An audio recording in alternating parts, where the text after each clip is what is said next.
Okay, Tyler Perry fans, this particular video is addressing and I mean like Johnny Gill, my personal ranking of all the Tyler Perry shows that aired during 2021. Since, this was a pretty, believe it or not, semi-slow year for Tyler in regards to no movies or plays or anything like that. I'm only really counting the shows that I personally watched as well as reviewed.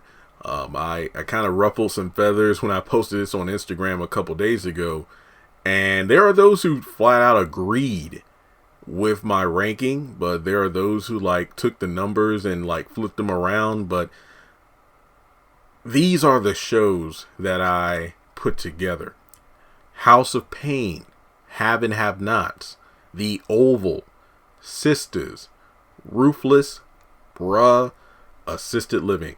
I don't count All the Queen's Men because originally it was called Tyler Perry's All the Queen's Men, but over time they changed that.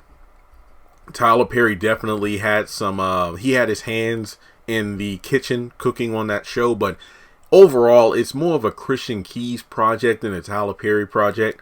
Also, Young Dylan, which had a good run in 2021. I didn't watch any episodes. Last year I did. I watched 3 or 4, but then I'm good. So I'm only really, I feel like it's only right to rank the episodes or the shows that I personally watch and review. So just keep in mind, as somebody who does this as a job, watching all these shows, ranking all these shows, I'm not saying my ranking is the definitive, the de facto, the perfect ranking. It's all opinion based. But I feel like before you disagree with how I rank things, just keep in mind that as a person who has, again, watched each and every episode, gave scores to the episodes, I feel like it makes sense that I ordered these the way that I felt best. So I'm not doing it off feeling. I'm doing it off of, okay, the impact of the show. There are just so many different factors, just to put it out there. So without further ado, let's jump into it. So one last thing to keep in mind is some of these shows had far less episodes than others. So, just put that in perspective. Okay, this one is the one that got me flat. Number 7, and I'm obviously number 7 being the lowest, number 1 being the highest. The Haves and the Have-Nots. Yeah, I know it's Jeremy, you're still pissed off about the cast reunion thing, aren't you? That had nothing to do with the ranking of the show. It's just that we barely had, 10 episodes or so in 2021. I know you might be saying, well, Jeremy, wouldn't it be more, I guess you could say, appropriate to include every episode of that final season as opposed to only the episodes that aired in 2021?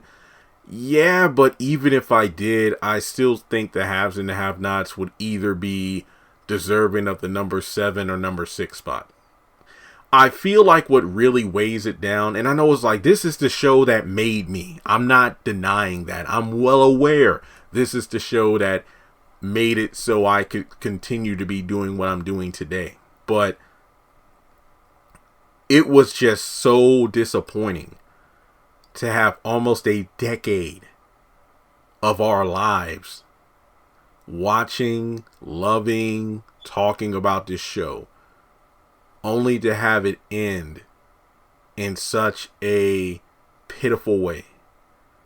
All these characters we grew to love, to hate, to love to hate, whatever you want to say, to just have that ending be the way it was set up. And I think I said it wrong in my video I did, a couple weeks ago. I said we were 6 months from the finale. It was actually 5, my bad. But every time you mention the Haves and the Have-Nots, it's just the final season of that 70s show where Randy took Eric's place, or The Office after Michael left. Everybody remembers these shows in a positive light, but when you say the show's name, the first thing that comes to mind is the terrible last few seasons. The last season, or should I just say this last batch of the Haves and the Have-Nots, was just so bad. From the Charles storyline to Candace being announced as pregnant and then dying, Benny meeting his son and the girl that's the baby mama right before he dies. There was just so much bad about these final episodes. So it really does hurt to say this was the worst project of 2021. Let's move on. Number 6, Ruthless. I could debatably say that either this or the Haves and the Have-Nots deserves the number 7 spot, because just like the Haves and the Have-Nots, we've barely had that much Ruthless in 2021. I think the show disappears for far too long. The hiatuses are just 5 to 6 months is way too long. Not to mention, most of the show is just the same story beats over and over again every episode. Who can we trust? Are you on our side? Where's Lilo? You get sent to the punishment trailer. We've really just gotten to the point where we spend way too much time at the compound, but it doesn't feel like we're getting any of those FBI elements from like Brian or Andrew anymore. I mean, yeah, we get some stuff from Andrew, but it's rare and far in between, and it just feels like we're getting a lot of the same. I feel like when it comes down to season 2 ending, when I talk about what season was better, season 1 or season 2, I think overall it's split down the middle. I think if you took the first half of season 1 and combined that with the back half of season 2, you will have a damn near perfect season of the show. But I feel like Ruthless has far too much fluff, and on top of that, it's just way too behind on the oval side. So when I look at Ruthless in the back half of season 2, it's exciting because there's a lot of stuff happening. But at the same time, I feel like it's only because Tyler Perry hit the, just went full throttle on the gas. So the show is doing everything it can to catch up to the oval timeline.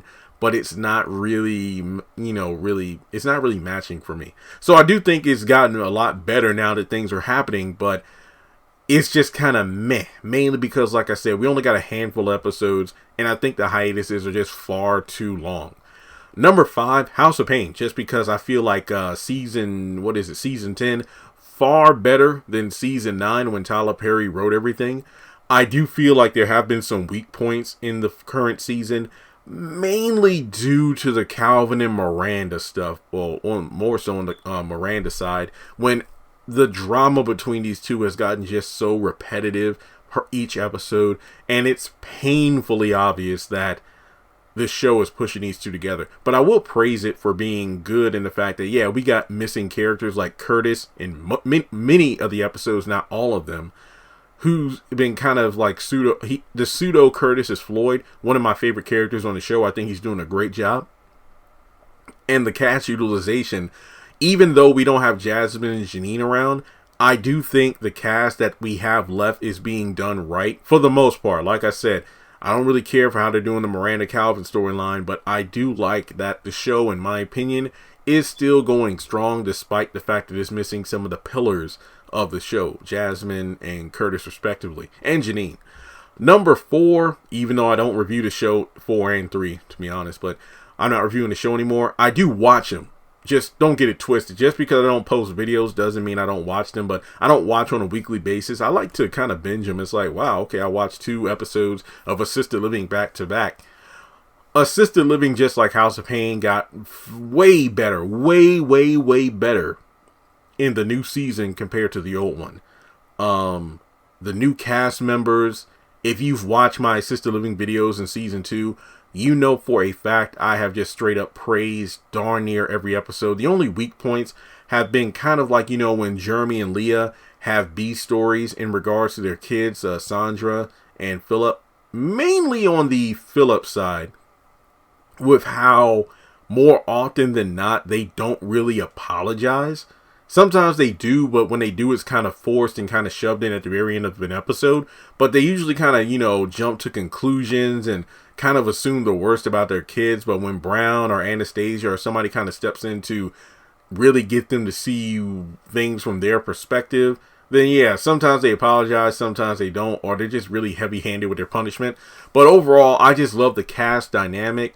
Yet again, another example of a show that has a lot of characters, but they don't have to be in every single episode. Like sometimes Brown and Cora are gone for a couple episodes, but I really don't even notice because they do such a good job with utilizing the characters they have on screen. But that's just, I think Assisted Living, if I was giving out like superlatives, which I might do for the 2021, I think Assisted Living is the most improved show of the year. Number 3, Bruh. Yeah, I've already spoken my piece about why Bruh is no longer on the review list, but I think season 2 is better than season 1 in some regards, but I just feel like Assisted Living, they added new characters who I really think did a great job of blending in with the rest of the cast in terms of story.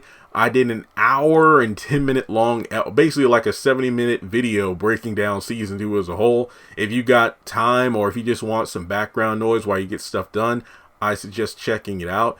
I do think that one of the weak points of season 2 was that there were like several season 1 story points, story beats, storylines that just kind of got dropped. But like I said, we had new characters who really did a good job of fitting into the current build of the series. So yeah, number 3 is Bruh. Number 2 is The Oval, because even though I have not been the biggest fan of season 3, aside from like 3 episodes, I think season 2 was phenomenal. It was really good.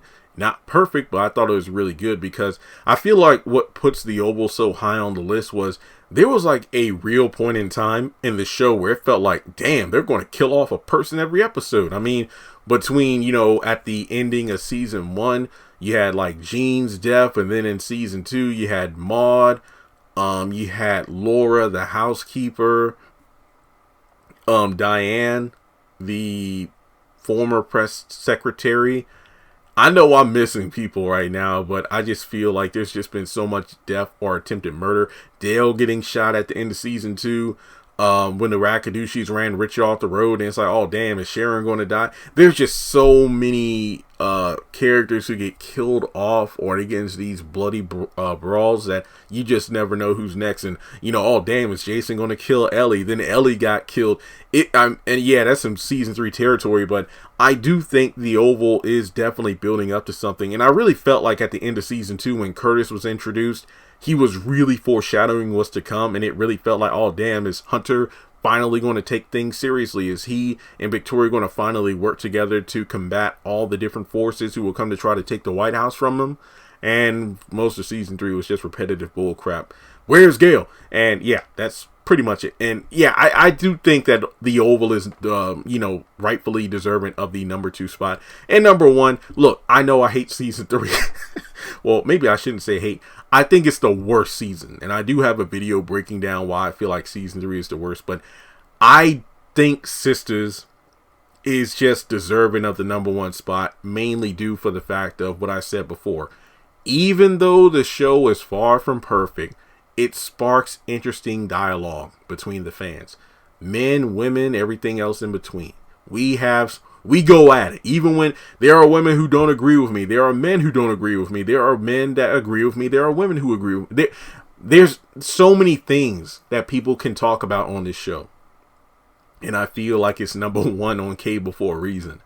And it's not just for Zatima, because, well, we're getting that spinoff. I wonder how that's going to rank. Yeah, like imagine a year from now, Lord willing, I'm still here. A year from now, when I rank the shows, I wonder if Fatima will actually outrank Sisters. And I'd imagine that they'll have like maybe Sisters season 4 and 5. Now that would be imagine if a 10 episode season of Zatima outranked maybe like 40 plus episodes of Sisters. Because I'm just going to assume we're getting 2 seasons next year. That would be insane if Zatima made it to the number 1 spot. But yeah, like I said, I really don't need to talk about this too much. Sisters number 1, yeah, just good stuff. But that's my personal ranking of the shows for 2021. A quick recap: Have and Have Nots at the very bottom at number 7. Number 6 is Ruthless. Number 5 is House of Pain. Number 4 is Assisted Living. Number 3 is Bruh. Number 2 is The Oval. Number 1, Sisters. Let me know how you would rank these 7 shows in the comment section below. As always, like and subscribe. As I always say in the videos as of the past few weeks, we are closing in on 200,000 subscribers, so make sure you're a part of the family. Follow me on social media, and if you would like to donate to the channel, feel free to do so on PayPal or Cash App.